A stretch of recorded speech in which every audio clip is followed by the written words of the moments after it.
एक ऐसा महान विषय है ना, ऋण और ऋण मिल जाए तो धन बन जाते हैं, परंतु अंक गणित और जीवन के गणित में बड़ा अंतर है।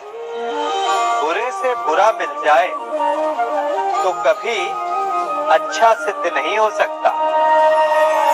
यदि दो बुरे संधि कर तो वो अधिक भयंकर सिद्ध होते हैं।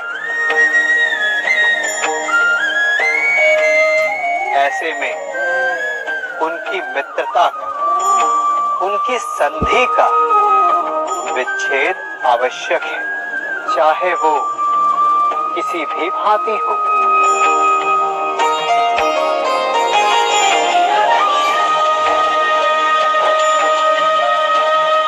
यदि खूंटा धरती में फंस जाए तो सदा खूंटे पर प्रहार नहीं करते, कभी कभी धरती को भी खोदना पड़ता है। इसीलिए श्रेष्ठ यही है कि संधि करने से पूर्व विचार कर लिया जाए। यदि परिणाम भयंकर दिखे तो उससे उसका विच्छेद कर दिया जाए। अच्छा, जलन, द्वेष, ये हमारे सबसे बड़े शत्रु हैं। क्यों? क्योंकि हमारे सबसे बड़े शत्रु वो होते हैं जो हमें सबसे अधिक हानि पहुंचाए, और हमारी सबसे बड़ी हानि होती है समय की हानि।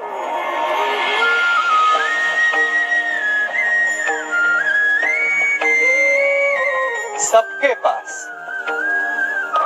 जीवित रहने का एक सीमित समय होता है, कोई भी सदा अमर नहीं रहता। जलन और द्वेष के कारण हम जो समय अपने विकास और प्रगति में लगा सकते थे, वो समय हम उसके विषय में सोचने में लगा देते हैं, जिससे हमें ईर्ष्या है। जलन की अग्नि शत्रु से अधिक स्वयं को जलाती है, तो अपने जीवन को धुआं बना देना क्या उचित है? किसी की प्रगति को देखकर अपने मन में ईर्ष्या और जलन लाने से उचित क्या ये नहीं होगा कि हमारे कारण किसी के होठों पर मुस्कुराहट आए? एक बार अपने मन से जलन को निकाल के तो देखिए, अपने आप को बहुत ऊंचा पाएंगे और समझ में आएगा कि इस ईर्ष्या के कारण हमने क्या क्या खो दिया है।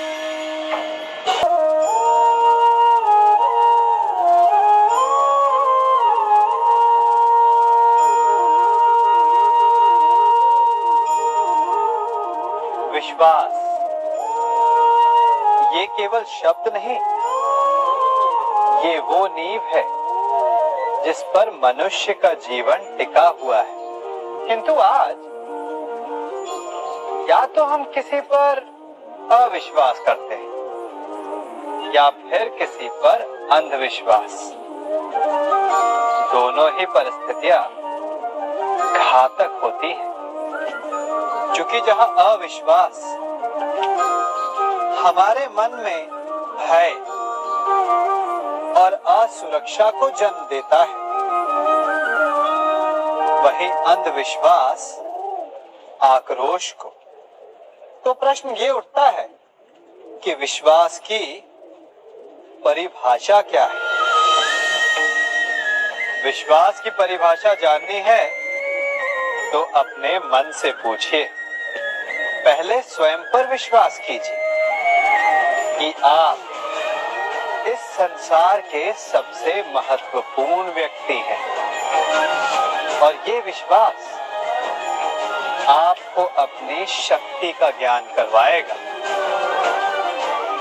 और शक्ति अपने उत्तरदायित्व का, और फिर अपने आप लक्ष्य मिल जाएगा, मार्ग मिल जाएगा। गर्व, अभिमान और अहंकार, ये तीनों सुनने में एक जैसे लगते हैं, परंतु तीनों का अर्थ भिन्न होता है और परिणाम भी। तीनों का आरंभ प्रेम से होता है, स्वयं से प्रेम। परिश्रम हमारे मन में गर्व को जन्म देता है और सफलता अभिमान जगाती है। यहाँ तक ठीक है, परंतु जब ये भावना अहंकार बन जाती है तब वो समस्या बन जाती है, क्योंकि सबसे बुरा अंत अहंकारी का ही होता है। परंतु मनुष्य के लिए पहेली यही है कि पहचाना कैसे जाए कि अहंकार जग गया है और उसका दमन आवश्यक है। इसका उत्तर मैं नहीं, आपका मन देगा। जब तक आप स्वयं से प्रसन्न हैं, जब तक आप सबसे ऊंचा उठने का प्रयास कर रहे हैं, तब तक ठीक है। परंतु जब आपके मन में दूसरों को नीचा समझने का भाव आ जाए तो सावधान हो जाइए, क्योंकि यही अहंकार है जो वास्तव में आपको हीन कर रहा है।